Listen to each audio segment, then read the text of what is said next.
Hi friends, welcome back to my channel. నేను మీ రాజ్యలక్ష్మి. ఈరోజు మన రెసిపీ ఎంతో టేస్టీ అయిన దొండకాయ టమాటా పచ్చడి అండి. చాలా తక్కువ టైంలో తక్కువ ఇంగ్రీడియంట్స్తో మనము త్వరగా చేసుకోవచ్చండి ఈ చట్నీ అన్నంలోకైనా, ఇడ్లీలోకైనా, దోశలోకైనా, చపాతీలోకైనా, దేనిలోకైనా కూడా చాలా టేస్టీగా ఉంటుందండి. ఇంకెందుకు ఆలస్యం, ఈ చట్నీని ఎలా చేయాలో చూద్దాం రండి. ముందుగా ఈ చట్నీ కోసం ఒక 1/2 కేజీ దొండకాయలు, ఒక మీడియం సైజు 3 టమాటాలు, 10 నుంచి 12 వరకు పచ్చిమిర్చిని తీసుకోవాలండి. పచ్చిమిర్చి మీ కారాన్ని బట్టి తీసుకోండి. ఈ దొండకాయ, టమాటా, పచ్చిమిర్చిని ముక్కలుగా కట్ చేసుకోవాలండి.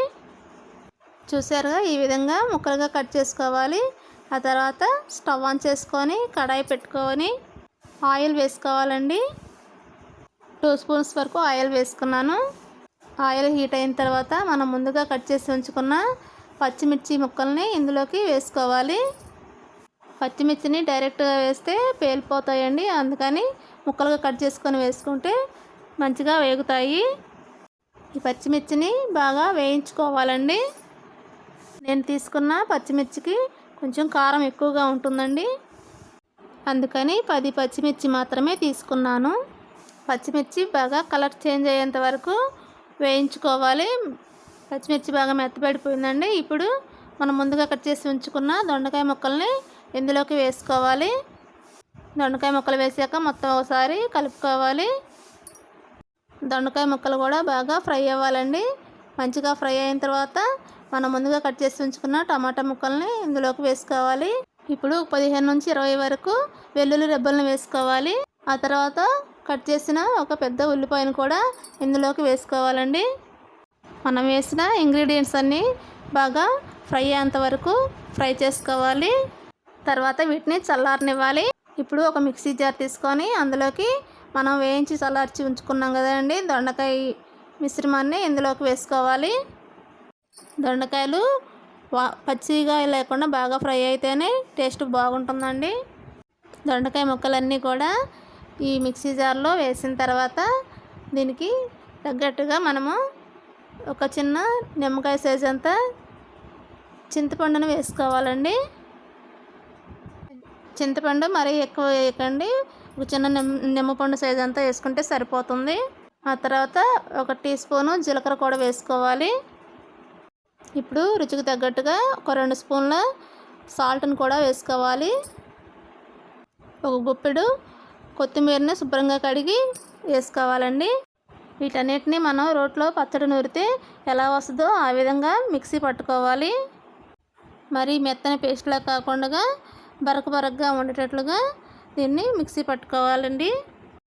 చూసారుగా, ఈ విధంగా మిక్సీ పట్టాలి. ఈ మిక్సీ పట్టిన దొండకాయ పచ్చడిని పక్కన పెట్టేసి దీనికి పోపు పెట్టుకుందాం. ఇప్పుడు స్టవ్ మీద కడాయి పెట్టుకొని ఆయిల్ వేసుకోవాలి.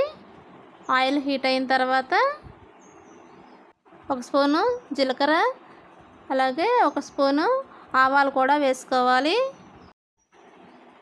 ఆవాలు చిటపటలాడాక ఒక 2 ఎండుమిర్చిని కూడా ఇందులోకి వేసుకోవాలి. నెక్స్ట్ కొంచెం కరివేపాకును వేసుకోవాలి. ఒక 1/2 టీ స్పూన్ పసుపును కూడా వేసుకుందాము. పోపు రెడీ అయిపోయిందండి. ఇప్పుడు మనం ముందుగా మిక్సీ పెట్టి ఉంచుకున్న దొండకాయ పచ్చడిని ఇందులోకి వేసుకోవాలి. పోపు అంతా పచ్చడికి పట్టే విధంగా బాగా కలుపుకోవాలండి. చట్నీ మొత్తం బాగా మిక్స్ చేసాక చూడండి, చట్నీలో నుంచి ఆయిల్ సపరేట్ అవుతుంది. టేస్టీ దొండకాయ టమాటా పచ్చడి రెడీ అయిపోయిందండి. ఇప్పుడు ఈ చట్నీని మనం వేరొక సర్వింగ్ బౌల్లోనికి సర్వ్ చేసుకుందాము. ఈ చట్నీ అన్నంలోకైనా కానీ, దోశ, ఇడ్లీ, చపాతీ దేనిలోకైనా కానీ చాలా టేస్టీగా ఉంటుందండి. అన్నంలోకి అయితే ఈ చట్నీతో పాటు పప్పు కూడా కాంబినేషన్ ఉంటే ఇంకా సూపర్గా ఉంటుంది. ఈ పచ్చడికి పప్పు కాంబినేషన్ అయితే ఆ టేస్ట్ వేరే లెవెల్గా ఉంటుందండి. చాలా టేస్టీగా ఉంటుంది. మీరు ఒకసారి ట్రై చేయండి మేము చేసిన పద్ధతిలో. మీకు ఎలా కుదిరిందో కామెంట్ సెక్షన్లో కామెంట్ చేయండి. మీకు నచ్చితే ఈ రెసిపీని లైక్ చేయండి. మీ ఫ్రెండ్స్ అండ్ ఫ్యామిలీ మెంబర్స్కి షేర్ చేయండి. కొత్తగా చూసే వాళ్ళైతే మా ఛానల్ని సబ్స్క్రైబ్ చేసుకోండి.